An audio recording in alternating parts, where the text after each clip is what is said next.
If I can have those that are in the aisle to go ahead and sit down, because we have a very brief 30 minutes with two of the leading voices globally in the investment sector. In a sense, we have the luxury to take a long-term view, which is something that's very challenging in today's environment. Not only the global financial crisis going back to 8, 9, 10, 11, thereafter having the shock, of course, of the global pandemic. We come out of it, we start to grow again, and then you always get a surprise that kind of shakes the apple cart, and that is Russia-Ukraine. On inflationary pressures, of course, because of the food supplies that come out of both those countries. Natural gas prices surging 500% in the last year, rising even before this crisis, and then a scramble for supplies of both oil and gas, even here in the UAE, and in Saudi Arabia, and the US suppliers making shipments to Europe. And then there's a whole concept of what impact will this have? What are the ripple effects on globalization, the structure we've known for the last 30 years? We're starting to hear hints of pricing assets outside the US dollar. The US dollar being used as a weapon in terms of sanctions today, particularly with Russia. What are the broader implications of that? I just say in this context, in my coverage since 1990 of the UAE, and more profoundly in the last decade itself, it's one of the most globalized economies. So one of the key questions to His Excellency Khaldoon Mubarak is, when you see the systems being shaken up so much in such a short period of time, how do you protect what you've built over the last 4 to 5 decades and the acceleration over the last decade? Let's give a warm welcome to His Excellency Khaldoon Mubarak and the CEO of Blackrock, Larry Fink.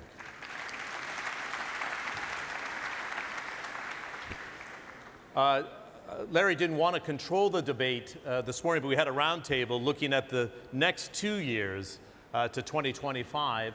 And one of the things that was raised by me was the shareholders letter that went out Friday by Blackrock, talking about the rattling of globalization, perhaps the end of globalization, the developments we've had over the last 30 years. But I wanted to start, and I'll bring that up, but I wanted to start, how do you keep your eyes on the long view as a development fund first? I followed your investments into global foundries, and many thought, well, why is Mubadala, why is the UAE going into semiconductor chips when the prices are so cheap? What did you see when it comes to data demand and the proliferation of mobile phones? So if I was going to look long term, and let's just give it a horizon of 10 years right now, which sectors do you want to be in, regardless of what's rattling the cage in the global markets? How do you keep sight on the medium to longer term? First of all, it's a pleasure being here today. I want to thank Minister Abdullah for his kind invitation and for this wonderful organization. It's such a pleasure to be here in Expo, particularly after the last couple of years that we've all had. To have a gathering like this, finally, together in one room is such a pleasure. My experience professionally running Mubadala, and now we are entering our 20th year. 20 years running Mubadala, 20 years as CEO of this business. I've lived through all kinds of challenges over the last 20 years. The volatilities, the cycles of the market. As a long-term investor, you know, Mubadala ultimately is a sovereign fund, is a long-term investor. We look after sustainable returns. Generating sustainable returns on the long term. And that allows us to take decision-making a bit differently than maybe other funds. We do truly take a long-term perspective. And with that, what we have been successful in is taking thematic views, be it on sectors, be it on geographies, investing in them with conviction, and then having the patience to, you know, you mentioned an example, semiconductors. We took a thematic view many years ago on that sector. We invested in that sector, knowing with convictions. I think that the word I will always repeat is convictions.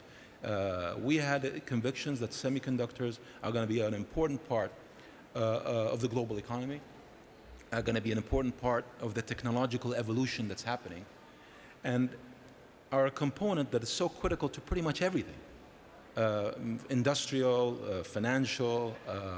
There's not an industry that doesn't have a component of it that is linked to that sector. But it was also a sector that was not loved at that point when we started investing in that space. So we took a thematic view, we invested in it, we lived through various cycles, and again, that thematic view has proven to be accurate or correct in the way we all see today the importance and the prominence that semiconductors over the last 3 years has come back into the forefront, and COVID certainly helped with that. So I think from a general, answering you broadly and maybe microscopically using semiconductors, what we've tended to do and what's been successful for us as a sovereign fund and as Mubadala is to invest, taking a long-term view, looking for sustainable returns, identifying thematic areas that define our strategy to invest, focus on that, be very focused, be very disciplined, and then pivot when you need to pivot, because the markets do change and the cycles do change, and being able to have an organization that's able to pivot when you need to. Let's clarify the shareholders' letter if we can, Larry, because everybody was interpreting it as the end of globalization, but having so much disruption over a 12-year period is testing the resilience of government systems, the private sector itself, the international governmental organizations as well, no doubt about it. But is Russia-Ukraine that much of a disruptor, where you have Russia aligning with China, China staying neutral, the majority of the Middle East staying neutral? It kind of has to as it straddles East and West. Does it shock supply chains so much that everybody's going to nearshore post-pandemic and not have these long-distance supply chains? Everybody was very shocked that we're rolling back the clock to the 1970s. How do you calibrate where we are with globalization today, and how do you maintain the systems that have been built over those last 3 decades? Well, like Khaldoon said, it's great to travel again. It's great to be here. Mr. Minister, thank you for being the host, and it's fantastic to be with a group of people. It's always nice to be with my friend Khaldoon. So let me start off with that. Well, my letter did not say there's an end to globalization. I love the press, but they write whatever they would like to write. But what I did write about is how we framed globalization over the last 30 years is changing. And I do believe the Ukrainian-Russia is going to accelerate a change that was beginning even before because of COVID. We were able to operate, and I built Blackrock over the 30 years too at the same time, as globalization was beginning post the dissolution of the Soviet Union. We were able to have the world, and Thomas Friedman talked about the world as flat and how we were all able to be interconnected. And I do believe COVID really started to show that the world is less connected, and maybe we created too efficient of globalization, too efficient of supply chains. And I think that is one of the big reasons why we had deflationary pressures over the last 20, 30 years, because we created such efficiencies with these supply chains. And those supply chains began to break down because of COVID, because of remote working and all the issues. And we started to have real difficulties, like in chips and in terms of just-in-time delivery. And I do believe now, with Europe waking up and realizing its dependencies on Russian gas and oil, I believe the combination of what COVID has done, and now that everybody looking at the dependencies in the commodity of oil and energy, and now even in wheat and grain, I think every company in the world is re-looking at their dependencies and asking themselves, are they too dependent in one region, one country? And I believe we are going to see an acceleration of nearshoring and onshoring. And that still means globalization, but a different framework, a different way of looking at it. As my letter wrote, there are going to be some very large countries are going to be beneficiaries of more, I would say, more redundant manufacturing and assembly plants. I raise the question, if we are going to have to create those redundancies in supply chains, is that that is inflationary? And two, what does it do to corporate margins too? Corporate margins have accelerated over the last 20 years to create these efficient supply chains. And now we may not be able to do that. We need to, our clients demand product just at will, and now clients they're on waiting lists to get products. In the United States, car dealers are able to charge above list price to even get a car. So we're seeing some real difficulties now in how we are accustomed to supplies and delivery, and that is going to be changing how we think. I do believe it's going to change how we build out. It's going to change what globalization was and is. I do believe it's going to have a demonstrable impact on the emerging world as we move more manufacturing closer to demand. And so I do believe all of this is going to change world order in a very large way. At the same time, it's not necessarily all bad. It's going to be very good. But change represents opportunity. It represents long-term opportunity.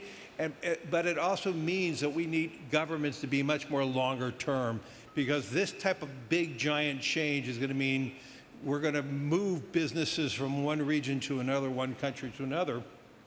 And each country is going to have to learn to adapt, to grow, to be long-term. And I think I do believe humanity is going to be better off from this. So I am an optimist, but this is going to take time to work itself out. Okay, there's so many offshoots, and I don't want to spend the whole session on Russia, Ukraine, but there's a couple of major things to look at. For example, with Mubadala Investment Corporation, you had a case where you were going to commit $6 billion to Russia in a partnership with the Russia Direct Investment Fund. But in actual fact, you haven't done that full allocation. Now, if I look your portfolio, it's $100 billion into the United States. So many people said, okay, what does Mubadala do with Russia? You take a longer term view. You're obviously very heavily weighted at a $243 billion fund with $100 billion in the United States.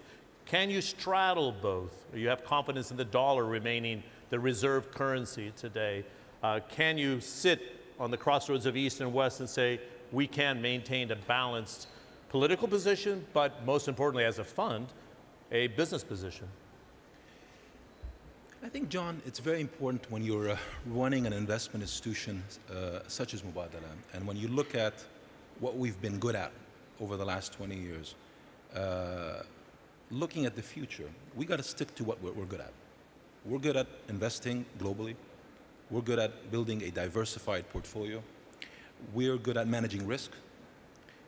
We're good at picking thematic views in terms of sectors that we want to invest in. That's what has been our recipe for success over the last 20 years, and that's what we will continue to do. So what is happening around the world right now, this cycle, this new cycle we're in right now, presents a lot of challenges, but it also presents a lot of opportunity. And what we have done consistently, and what we will do consistently, is continue to stick to our strategy, stick to what we do best, and continue to build a global portfolio. And investing and try to continue to invest wisely in that front. Now, when you ask me about specifically Russia, we've been investing in Russia probably for over 10 years. Yeah.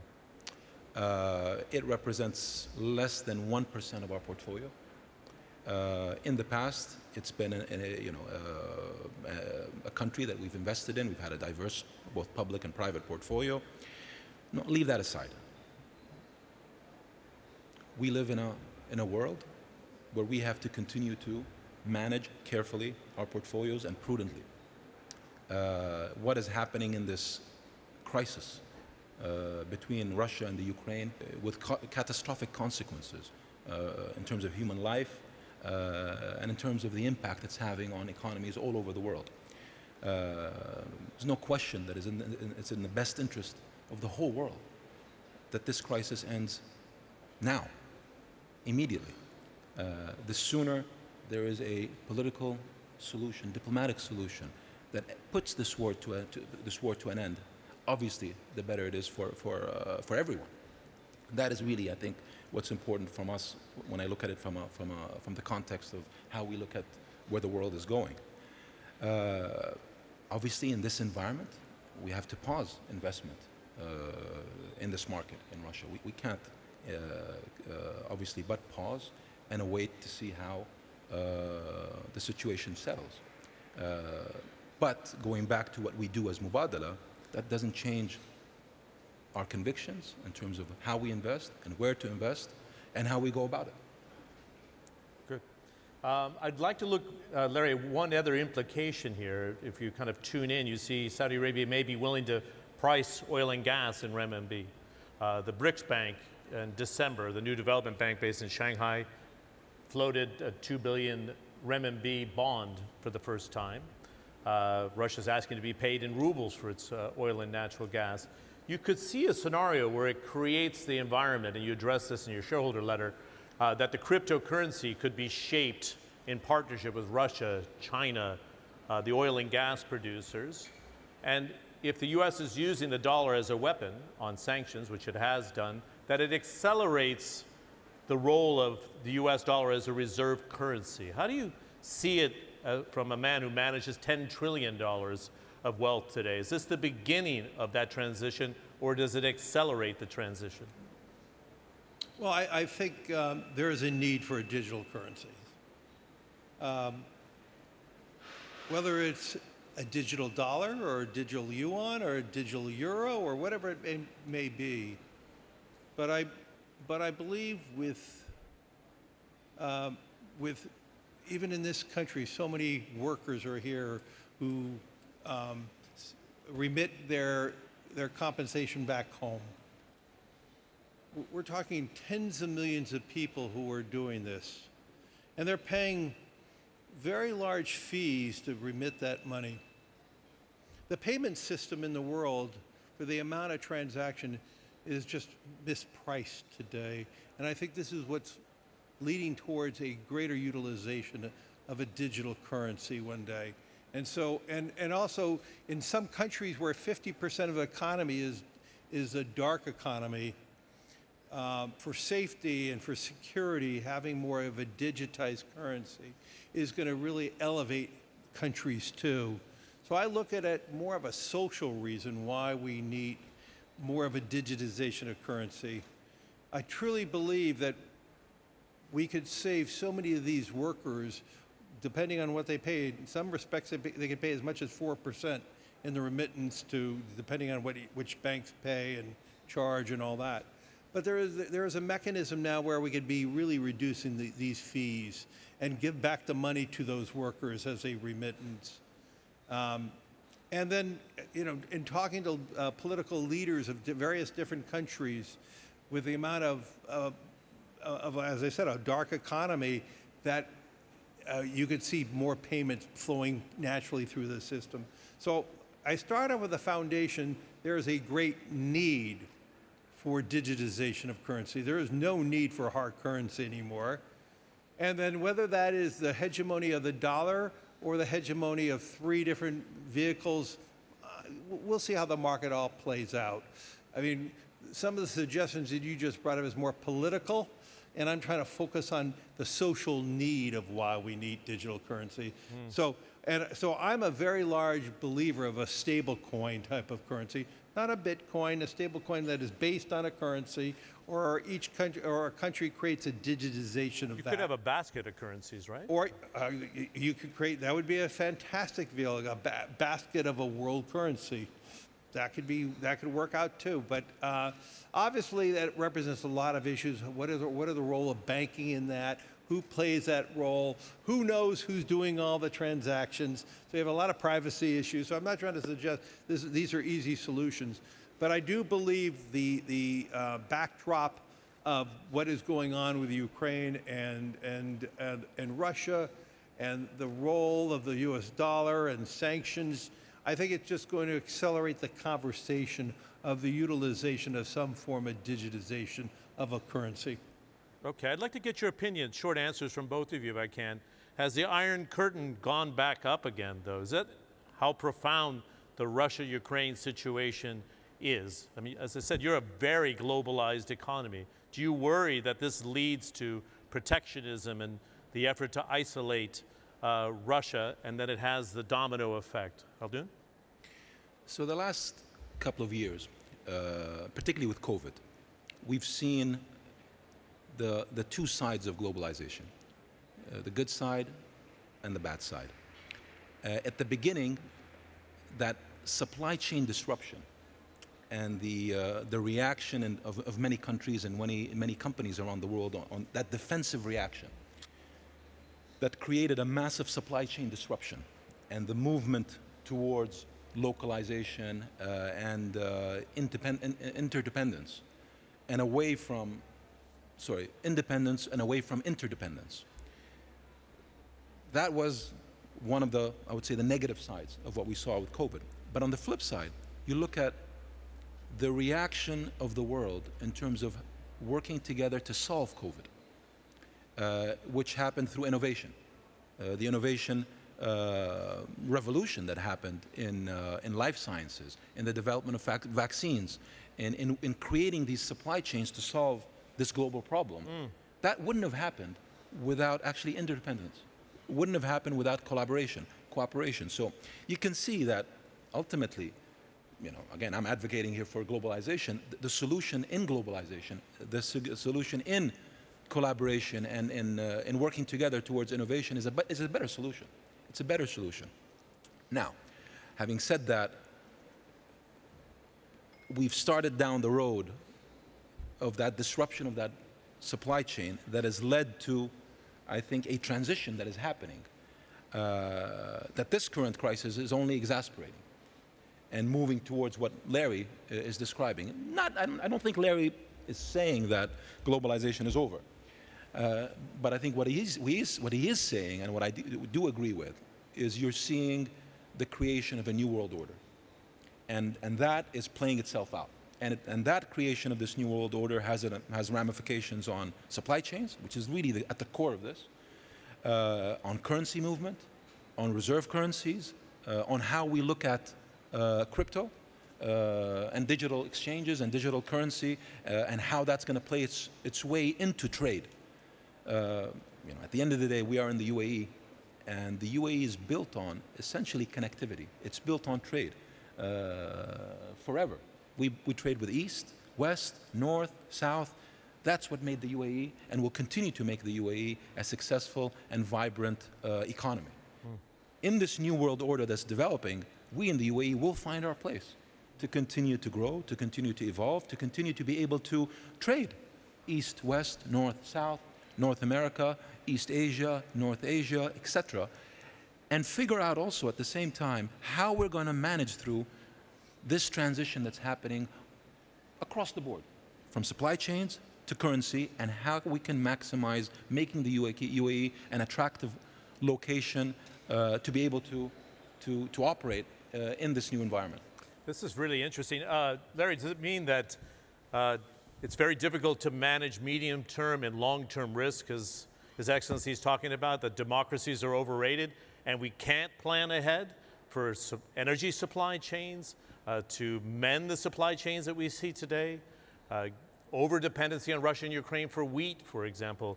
We don't seem to have the bigger picture in mind when we're planning out like a UAE or China does. What do you think? So I would just, let me start off, I'm a globalist.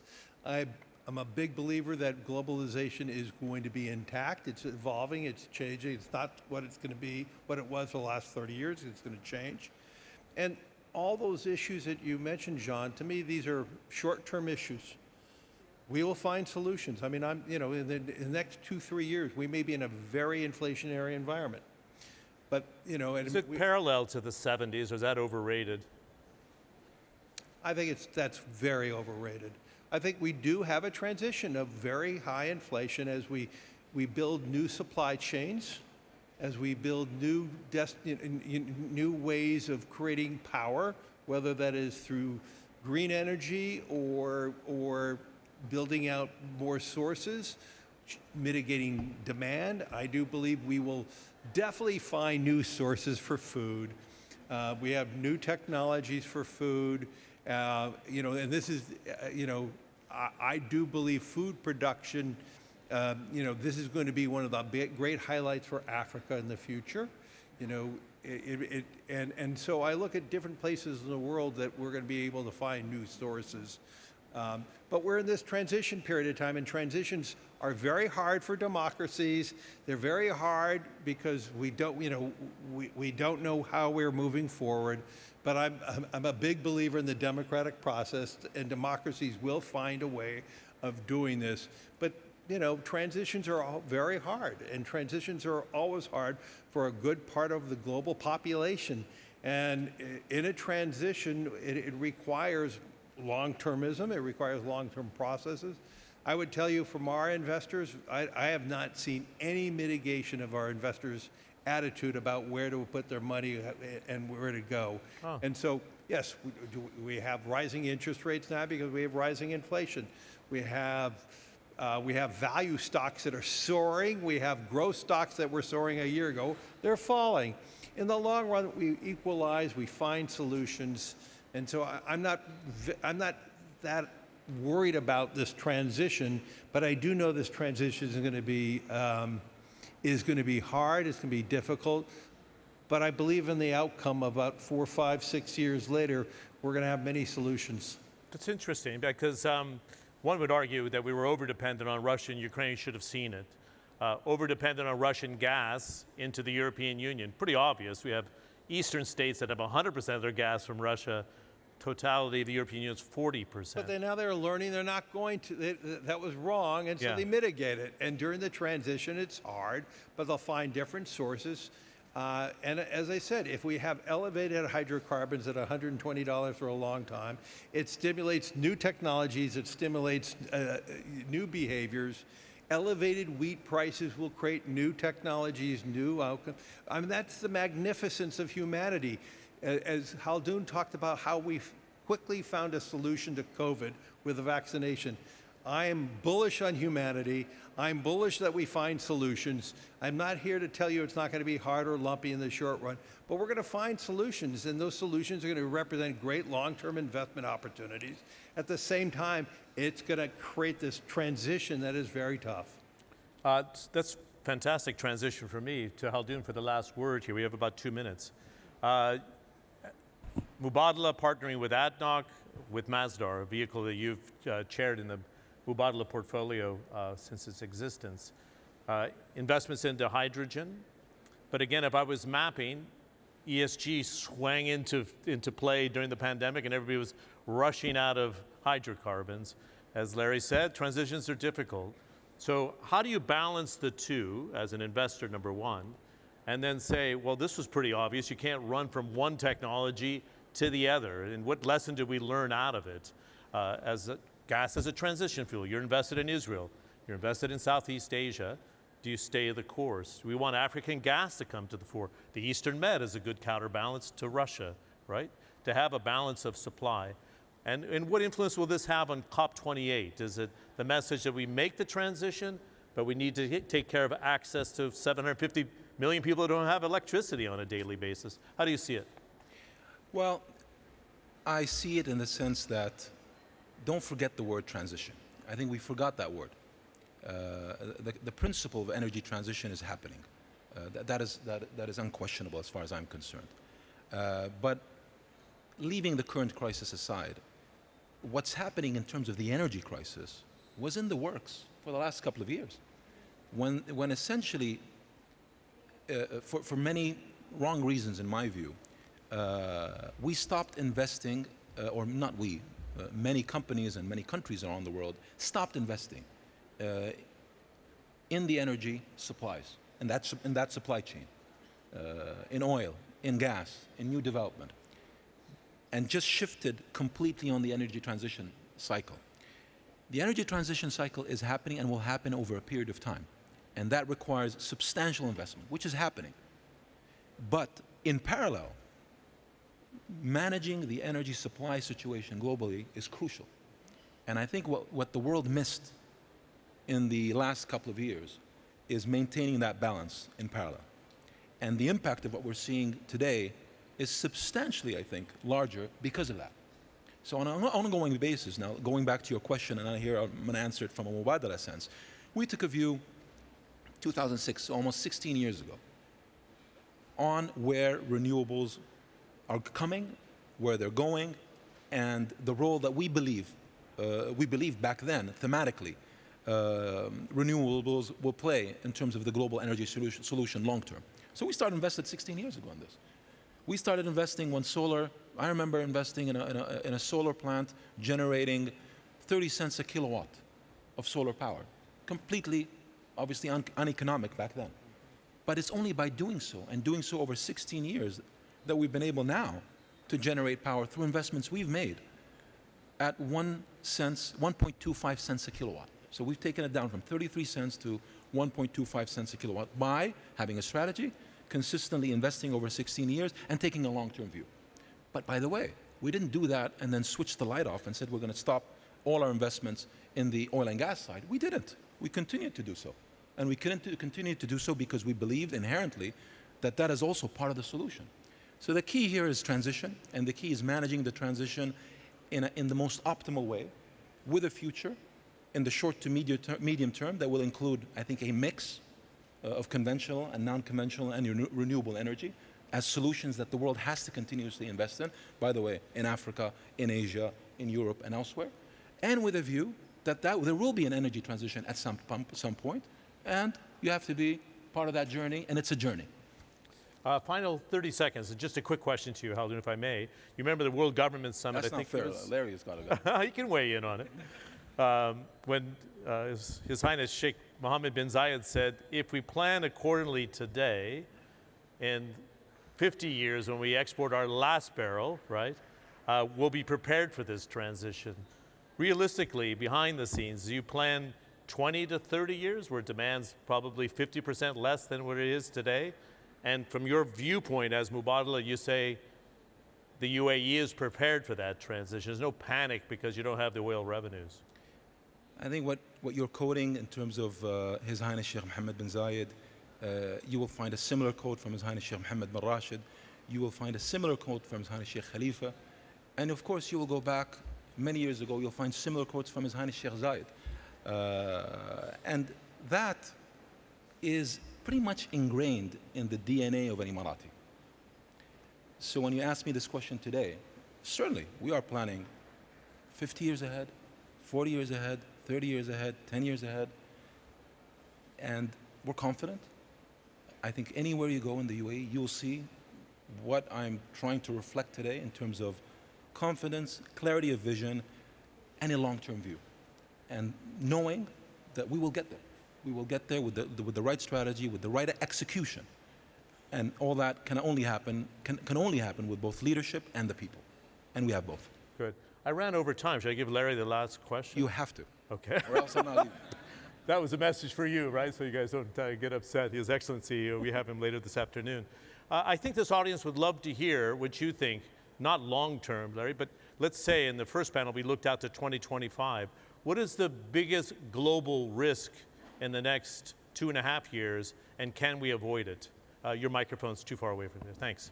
That's the last word. Well, I would say the most short-term risk is high inflation for various reasons. Inflation is going to be with us beyond energy, beyond food, but it's going to be, as I said, as we reevaluate our supply chains and how we manage those. And so that will be with us. And so the big question will be, will the central banks overplay their hand? The central banks have a very hard task. They don't have the tools to stem inflation if it's supply shock driven.